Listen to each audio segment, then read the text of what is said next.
है, पहले बदतमीजी पे उतरते हैं, फिर जब इनको जवाब मिले फिर ये चीखने लगते हैं। प्लीज आप कौन होते हैं? आप कौन होते हैं किसी को इस तरह के मुहावरे कहने वाले? मैं आपके लिए मुहावरा कहूं? मैं आपसे कहूं मुहावरा आपके बारे में? प्रॉब्लम ही है ना, मैं ऐसा मुहावरा बोलूंगी आपके बारे में, आपको समझ आ जाएगी एक दफा। That is the problem, behave that किया इज द करें आप, प्रॉब्लम, दैट इज द अपनी उम्र ही देख लिया करें कम ये से कम। प्रॉब्लम है, ठीक है। पीटीआई के बंदे के लिए बदतमीज होना जरूरत तो जरूरी है, है। लेकिन हीलिंग उस तरह की हीलिंग नहीं कि जिस तरह की स्टेटमेंट आर्मी चीफ की जानिब से आई थी।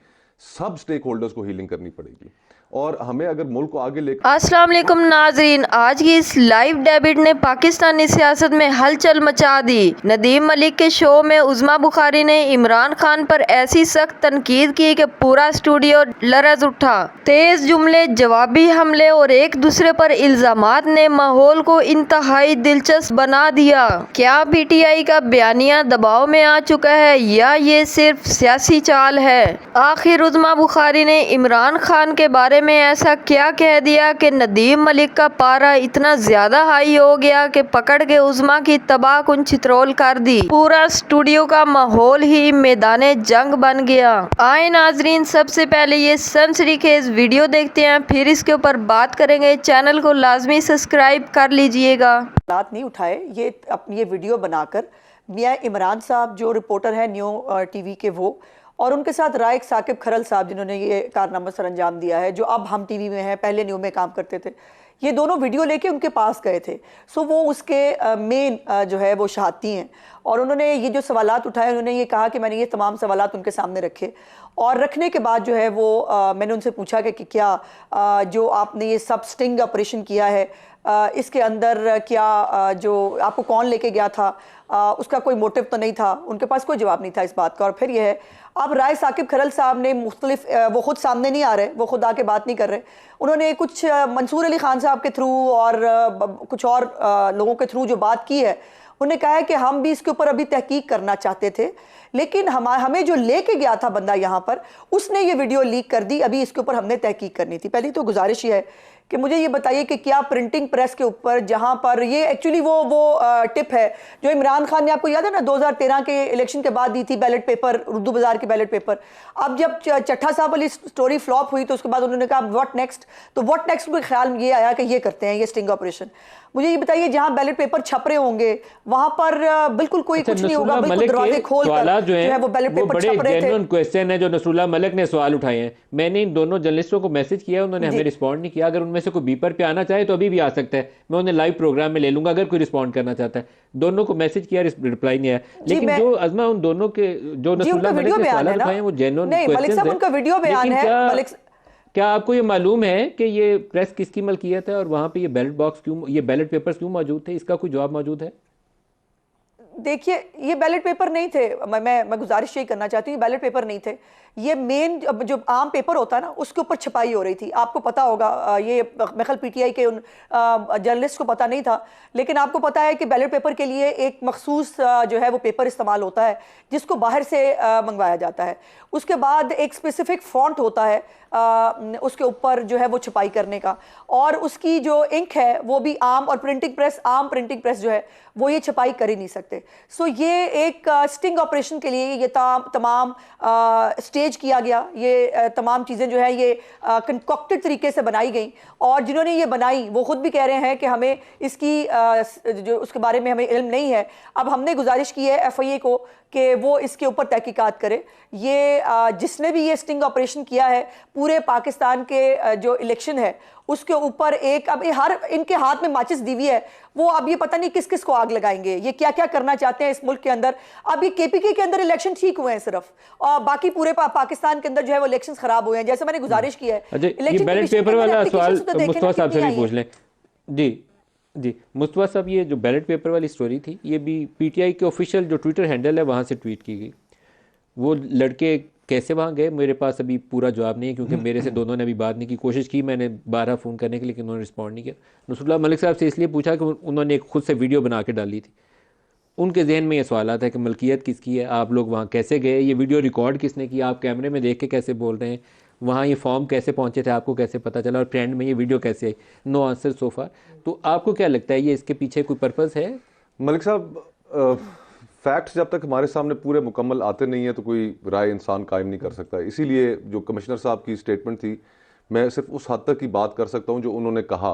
बैकग्राउंड में क्या होता रहा हमें अभी फैक्ट्स का नहीं पता, वो जब फैक्ट सामने आएंगे। अच्छा, उसको पागल करार दे देना कि उसका ज़हनी तवाज़ुन दुरुस्त नहीं है, ये अप्रोच दुरुस्त नहीं है। मुझे वो जज वो सेठ थे ना, वकार सेठ साहब, उन्होंने भी एक फैसला दिया था, तो पीटीआई के 2 उज़रा ने, लॉ मिनिस्टर ने और फवाद चौधरी ने प्रेस कॉन्फ्रेंस करके कहा था इसका दिमाग खराब है। जो पहला रिएक्शन आता है ना मलिक साहब इस तरह के केसेस में, वो आता है कि आप इंसान की ज़ात के ऊपर अटैक करना शुरू कर दें, बजाय इसके कि उसने जो कहा है वो मौजूद गुफ्तगू बने। उनकी फैमिली की पिक्चर्स मैंने सोशल मीडिया के ऊपर देखी, वो साहिबान निकाल कर ले आए, फिर किसी ने कहा कि उन्हें हनी ट्रैप किया गया था, तो ये हनी ट्रैप के नतीजे में उन्होंने बात की। तो ये मड स्लिंगिंग जो है ना वो हमारे यहाँ फ़ौरन शुरू हो जाती है, ताकि असल इशू से जो तवज्जो है वो हट जाए और जो उन्होंने कहा है उस पर बात ना हो, उनकी ज़ात के ऊपर रिवायत से हट के कोई बंदा अगर खड़ा होकर फैसला कर देना पाकिस्तान में, तो जस्टिस वकार सेठ, अल्लाह उनके दर्जात बुलंद फरमाए, उन्होंने भी रिवायत से हट के एक तगड़ा फैसला उन्होंने दिया, तो हजम नहीं था हुआ। तो अब बुनियादी जो इशू है वो ये है कि अभी आ रहा हूँ आपकी तरफ, कि इस मुल्क में ये जो इलेक्शंस अभी हुए हैं उसकी क्रेडिबिलिटी के ऊपर सीरियस क्वेश्चंस हैं। सिर्फ सियासी जमातें ही नहीं, अमेरिका देख लें, यूरोपियन यूनियन देख लें, बरतानिया देख लें, साथ ही साथ अक़वाम मुत्तहिदा के जनरल सेक्रेटरी ने भी स्टेटमेंट दी पाकिस्तान के इलेक्शंस की गैर शफाफियत के ऊपर। तो सवालात इतने खड़े हो चुके हैं, मुल्क के अंदर सियासी जमातें एहतजाज कर रही हैं। बलूचिस्तान पिछले 8 दिनों से बंद है, पहिया जाम हड़ताल है वहां पर, सियासी जमातें वहां पर सड़कों पर निकली हुई हैं। और हम ट्विटर बंद करके समझते हैं हमने पाकिस्तान मैनेज कर लिया। और हम ये पैगाम दे रहे हैं ये ट्विटर बंद करके दुनिया को कि वाकई दाल में कुछ काला है, कि जो हम चाहते हैं कि इंफॉर्मेशन लोगों तक ना पहुंचे। और सिर्फ बड़ा क्विकली मैं ऐड करूंगा कि अज़मा बहन ने कुछ 2-3 साहिबान के नाम लिए और उन्होंने कहा कि वो इलेक्शन कैसे हारे, अगर ये इलेक्शन रिग थे, इनकी फेवर में रिग थे, तो फिर वो ख्वाजा साद रफीक साहब या खुर्रम दस्तगीर साहब वो कैसे इलेक्शन हार गए।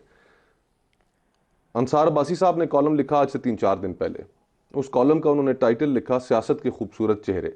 उसके अंदर उन्होंने इन शख्सियात का जिक्र किया, ख्वाजा साद रफीक साहब का नाम लेकर उन्होंने उसके अंदर लिखा कि उनको ये ऑफर दी गई थी कि हम आपको भी जिताएंगे, लेकिन उन्होंने ये ऑफर कबूल करने से इनकार कर दिया। मेरे ये जाती इल्म में है कि खुर्रम दस्तगीर साहब को भी यही ऑफर थी। खुर्रम दस्तगीर साहब ने भी इनकार कर दिया कि अगर लोगों का मैंडेट नहीं है तो हम उस मैंडेट को, मतलब ये कोई सिस्टम था जिसमें ऑफर की जा रही थी। आपसे समझना चाहता हूं कि भाई 45 में तो तुम हारे हुए हो, 47 में तुम्हें जिता देते हैं, but who was making that offer? ये ऑफर्स जो आ रही थी, ये हमारी इस मुल्क के अंदर जो इलेक्टोरल प्रोसेस है वो तो सारा इस हद तक कॉम्प्रोमाइज हुआ है कि जो हमारी जो एग्जीक्यूटिव के लोग, जो DROs और AROs लगे थे, वो उनके इख्तियार में तो ये चीज़ें थी ही नहीं। ये ऑफर्स उनको कहीं और से आ रही थी कि जनाब ये इलेक्शंस के अंदर लोगों ने टेबल टर्न कर दिया है, अब इलेक्शन को बचाने का और जो हमने एक आपको सिंपल मेजॉरिटी दिलानी थी, सारी की सारी गेम अपसेट हो रही है, उसको कंटेन करने के लिए ये एक तरीका है और ये तरीका हम इसको इम्प्लीमेंट करेंगे। और बहुत से लोगों ने उसके अंदर इनकार भी किया। उसमें ऑनरेबल लोग हैं, उन्होंने पब्लिकली अपनी डिफीट एक्सेप्ट की है। ख्वाजा साद ने भी की है, खुर्रम ने भी की है, मोहसिन ने भी की है। मैं आता हूँ आपकी तरफ, हुमायूं साहब से पहले जवाब ले लूँ। हुमायूं साहब, ये वीडियो वाला इशू, इसके ऊपर आपका भी जवाब। देखिए, इस तरह है कि थोड़ा सा एक कमेंट, हल्का सा एक कमेंट करूंगा टॉपिक से वो करके। देखिए, इसमें कोई शक नहीं कमिश्नर का दिमाग ख़राब है। भला कोई बंदा इतना ब्लेटेंट सच सबके सामने 164 का बयान दे सकता है? नहीं दे सकता, पागल नहीं होगा कोई जो कर सके। नंबर 2, इनके साथ ये वादा हुआ था, इन्होंने आके कहा था हमें ले आओ, हम 117 सीटें जीत कर देंगे। ये सिर्फ 17 सीटें जीत कर दी है इन्होंने। ये तो आपका क्लेम है ना, हमारा क्लेम नहीं है, सारे ये कह रहे हैं। अच्छा, अब आ जाते उस इन चीज़ों का। देखिए, अब मैं इनको कैसे देखता हूँ। अब इसमें कमिश्नर का बयान और इसको आप साथ लग के देखें तो आपको थोड़ा सा वहां पे वो डॉट्स मिलते हुए नजर आएंगे। कमिश्नर ने बयान क्या कहते हैं, आज भी ठप्पे लग रहे हैं। आज भी ठप्पे क्यों लग रहे हैं? कभी सोचा क्यों लग रहे हैं? आज तो कोई वो नहीं हो रहा ना, क्यों? अभी फॉर्म 45, फॉर्म 47 के साथ रिवर्स इंजीनियरिंग, उस लिहाज से फॉर्म 45 बनाने के लिए ठप्पे, उस लिहाज से सारी चीजें हो रही है। अब उसके लिए थोड़े से बैलेट पेपर चाहिए, लेकिन इनके पास फॉर्म 45 होगा तो वो उसको क्या करेंगे ना। बात ये है ना, अब हर एक आदमी तो मुस्तफ़ा नवाज खोकर की तरह नहीं होगा ना, हर एक आदमी तो साद रफीक की तरह नहीं होगा ना, हर एक आदमी तो नहीं होगा। ऐसे भी लोग हैं, ऐसे भी लोग हैं, ऐसे भी लोग हैं, आपके पास जो है सबके होते हैं। लेकिन देखिए ना, बात सुने, मैं एक बात बता देता हूं। इस वक्त चल रहा था, ये पिछले 1-1.5 हफ्ते में चल रहा था, लूट सेल 75%, एक कदो लूट सेल आओ लेते जाओ, आओ लेते जाओ। अब उसमें जो सेल पे लेने वाले लोग हैं ना, वो चले गए, उन्होंने जाके लूट सेल में कहा कि यार मुझे ये 75 का माल 25 का दे दो। मैं एक आपको थोड़ा सा अपडेट बताऊं, फिर इसके ऊपर आगे चलते हैं। ये क्योंकि जो वोट प्रिंटिंग वाला एलिगेशन था, इसमें स्पेसिफिकली नवाज शरीफ का हल्का NA-15 मानसहरा वाला कोट किया गया था। मैंने किसी से नंबर क्रॉस चेक करवाए हैं, तो उन्होंने मुझे ये नंबर्स लिख के भेजे हैं। मैं आपको ऑन एयर स्क्रीन पे पढ़ना चाहूँगा ये नंबर। टोटल रजिस्टर्ड वोटर उन्होंने लिखा कि इस हल्के में थे 6,45,049। टोटल बैलेट्स जो बैलेट पेपर अवेलेबल 6,45,049, ये फॉर्म काउंट के ऊपर जो लिखा हुआ है। इसमें पोलिंग जो पोल वोट हुआ है 2,47,600 और टोटल अनयूज बैलेट्स हैं 3,97,449 और ये वोटर्स टर्नआउट है 38.38%। और उन्होंने लिखा हुआ है कि अगर ये सारे नंबर पूरा है तो जाली वोट छाप के कहाँ डालेंगे कि ये तो वोट काउंट पूरा है उसके ऊपर। ये सामने स्क्रीन पे भी आ गया जी, वो दिखा रहे, दोबारा स्क्रीन पे डालें। तो मैं ये समझने से कासिर हूँ कि अगर ये वोट काउंट पूरा है, डले हुए वोट भी और बाकी भी, देखिए ये 47 और 48 के ऊपर, फॉर्म 47 और 48 के ऊपर ये तादाद पूरी लिखी जाती है। अगर ये आगे सामने ये वोट काउंट अगर पूरा है तो जाली कहाँ जाएंगे? एक चीज देखिए, मुझे उसका नहीं पता, आप इस पर जरूर तहकीक करें, लेकिन यहाँ पे एक स्टेटमेंट जो आजमा साहबा ने कहा हुआ है, मैं उसको वेहेमेंटली वो डिनाई करता हूं। जो उन्होंने कहा है कि ये PTI के जर्नलिस्ट ने, दैट्स वेरी रॉन्ग स्टेटमेंट। उन्होंने वर्ड इस्तेमाल किया PTI के जर्नलिस्ट, PTI के ऑफिशियल अकाउंट से ये ट्वीट हुआ। PTI के ऑफिशियल अकाउंट से ट्वीट होने का मतलब ये, आपने भी कोई बात की, मुझे आपकी बात पसंद आ गई, मैंने ट्वीट कर लिया, that doesn't mean you are a PTI। वो ठीक है, I might like your statement, मैं PTI वाले अपनी पसंद की चीज को ट्वीट कर लेते हैं, अपनी नापसंद चीज को ट्वीट नहीं करते, ठीक है ना? लेकिन ये कह देना, और सच ए सीनियर पर्सन, और वो भी ऐसे पर्सन जो कि लॉ से ताल्लुक रखती है, दैट्स वेरी बैड। अज़मा बीबी आप कोई लाइन ऐड करने के लिए काफी देर से कुछ कहना चाह रही हैं, बताइए।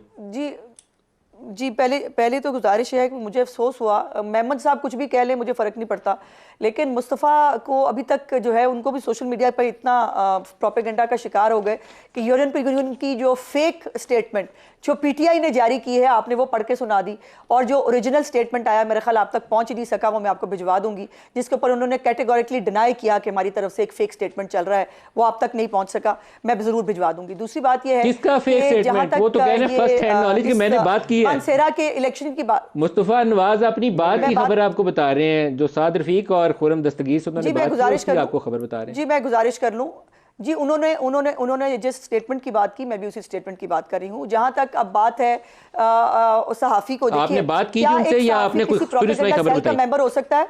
देखिए, वो मेरे ख्याल से दो चीजों पर मैंने बिल्कुल, मेरे पास मौजूद है वो स्टेटमेंट मौजूद है, उन्होंने कैटेगोरिकली पिछली जो मैं बात पूरी कर लूं। मैंने तो उसमें कहा कि मेरे पास तो फैक्ट्स नहीं है, मैं कैसे राय कायम कर सकता हूं। जी मैं तो उसमें ये कहा था। जी सर, आपने यूरोपियन यूनियन की स्टेटमेंट की बात की ना, उन्होंने सवालात उठाए हैं, तो मैंने गुजारिश ये की, मेरे पास वो स्टेटमेंट ओरिजिनल मौजूद है, जिसके अंदर बाकायदा उन्होंने कहा कि क्योंकि एक फेक जो है हमारी तरफ से लेटर चल रहा है, तो हमें ये जारी करना पड़ा, और वो मैं आपको भिजवा दूंगी। जहां तक अब बात है सहाफ़ी की, मुझे ये बताइए, क्या मलिक साहब आप एक सीनियर सहाफ़ी हैं, क्या एक सहाफ़ी किसी प्रोपेगेंडा सेल का मेंबर हो सकता है?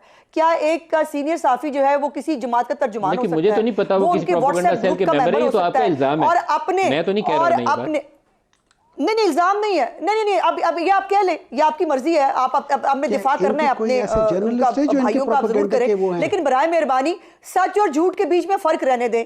ये नहीं हो सकता कि एक सहाफी बैठकर, अब ये बताइए, जो दो सहाफी गए थे, उन्होंने अपने तो किसी चीज के ऊपर ये अपलोड नहीं की ये वीडियो, वो वीडियो किसके लिए बनाई थी, इनको कौन लेके गया था? और अब वो कह रहे हैं कि हमें जो लेके गए थे ये उन्होंने किया है कि उन्होंने वीडियो रिकॉर्ड करके बगैर हमारी तहकीक के उन्होंने पहले ये जारी कर दी। वीडियो असल में जेन्युइनली किसी प्रेस के ऊपर ये प्रिंटिंग हो रही थी या नहीं हो रही थी, असल इशू हो ही नहीं सकती। आप बता चुके हैं, जो मैं बात करना चाहती थी वो आप बता चुके हैं कि वोट बैलेट पेपर तो अभी वैसे मौजूद हैं, और ये केपी की बात हो रही है जहां पे गंडापुर साहब अभी लोगों को बिठा के धमकियां दे रहे हैं, और जो आरओ थी वो तरकई फैमिली से उनका ताल्लुक है, वो जो मानसेरा वाली हैं, और बाय द वे इनकी 4 सीटें पिछले कुछ दिनों के अंदर रीकाउंट में नून लीग को मिली हैं केपीके के अंदर से। अभी शाहजहां जो है, सरदार शाहजहां साहब का जो यूसुफ है, उनकी रिकाउंट के अंदर उनको सीट वापस मिली है। तो ये इलेक्शन कमीशन के अंदर ये अप्लाई नहीं करते, यहाँ बैठ के फॉर्म 45 बैलेट पेपर नहीं छाप रहे थे, फॉर्म 45 उर्दू बाजार से लिए गए थे, जो पहले से तैयार कर लिए गए थे, वहां पर तो सिग्नल ही नहीं थे। इनको कहां से मिल गए फॉर्म 45 7 बजे? हमें तो नहीं मिल सके थे 7 बजे फॉर्म 45। अच्छा, लास्ट 2 मिनट, 1 मिनट हमारे साहब, पहले आप बोलें फिर क्लोजिंग। मैं सिंपल सी बात करता हूं, आपने कभी वो मुहावरा सुने, खसियानी बिल्ली खंबा नोचे? सुना है? आप अपनी बात पूरी करें, मैं इसको रिस्पॉन्ड नहीं अच्छा, इस तरह है कि ये जब तरीका, ये कहती है, मेहमद साहब का ये प्रॉब्लम, देखें अपनी उम्र देख लिया करें। That is your problem. असल प्रॉब्लम ये देखिए, बात ये है कि जब मैं ये कहता हूँ ना कि पीटीआई के जर्नलिस्ट है प्रोपेगेंडे के लिए, इसका मतलब ये है कि जर्नलिस्ट है प्रोपेगेंडे के लिए, ठीक है ना, ये चीज है। इसका मतलब है ये शी इज एक्सेप्टिंग के पीएमएलएन के जर्नलिस्ट हैं जो उनके लिए प्रोपेगेंडा करते हैं। को इस बहस से मैं प्रिज्यूम करता हूं। रही बात उनके दूसरे सवाल का जवाब के फॉर्म 45 कैसे मिल गया, ये कैंडिडेट से पूछ लें। मुस्तफा साहब, क्लोजिंग रिमार्क्स। अब ये जो लड़ाई है, ये मुझे नहीं लगता कि इस फसाद ने कहीं सेटल होना है जब तक ये। नाजरीन, प्रोग्राम के आगाज में मुबैना बैलेट पेपर्स प्रिंटिंग और लीक होने वाली वीडियोस पर गुफ्तगू हुई। उज़मा बुखारी ने दावा किया कि ये एक मुकम्मल स्टिंग ऑपरेशन था जिसे बाकायदा प्लान करके तैयार किया गया। इनका कहना था कि असल बैलेट पेपर्स कागज पर नहीं बल्कि एक खास सिक्योरिटी पेपर्स पर प्रिंट होते हैं, इसलिए किसी आम प्रिंटिंग प्रेस में इनकी छपाई मुमकिन ही नहीं। उज़मा बुखारी ने मजीद कहा कि जिन सहाफ़ियों ने ये वीडियो सामने लाई वो खुद भी कई सवालात के जवाब नहीं दे सके। इनके मुताबिक इस सारे मामले का मकसद इलेक्शन को मुतनाज़ बनाना था। दूसरी जानिब मुस्तफ़ा नवाज खोखर ने कहा कि असल मसले से तवज्जो हटाई जा रही है। इनके मुताबिक सिर्फ अपोजिशन ही नहीं बल्कि आलमी सतह पर भी पाकिस्तान इलेक्शन की शफाफियत पर सवालात उठाए जा रहे हैं। इन्होंने कहा कि अमेरिका, यूरोपीय यूनियन और अक़वाम मुत्तहिदा तक ने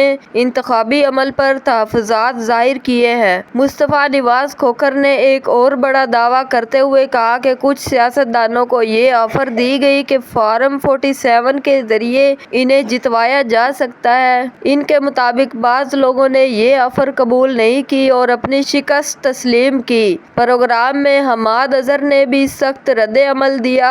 इन्होंने कहा कि अगर वोटों की गिनती मुकम्मल थी तो फिर जाली बैलेट पेपर्स कहाँ इस्तेमाल हुए। इन्होंने फॉर्म 45, फॉर्म 47 और वोट रन आउट के अदादो शुमार का हवाला देते हुए कहा कि सिर्फ एक सियासी बयानिया बनाया जा रहा है। बहस इस वक्त मजीद गर्म हो गई जब उज़मा बुखारी ने बाज़ सहाफ़ियों को पीटीआई का प्रोपेगेंडा जर्नलिस्ट करार दिया। इस पर मुस्तफ़ा नवाज खोखर ने सख्त एतराज़ किया और कहा कि किसी सहाफ़ी को सियासी जमात का तर्जुमान कहना मुनासिब नहीं। प्रोग्राम के आखिर में तमाम मेहमान इस बात पर मुत्तफिक दिखाई दिए कि मुल्क में सियासी कशीदगी बढ़ रही है। नाजरीन, आपकी क्या राय है? अपनी कीमती राय वीडियो के कमेंट सेक्शन में हमें दें और मुझे दें इजाज़त। अल्लाह हाफिज़।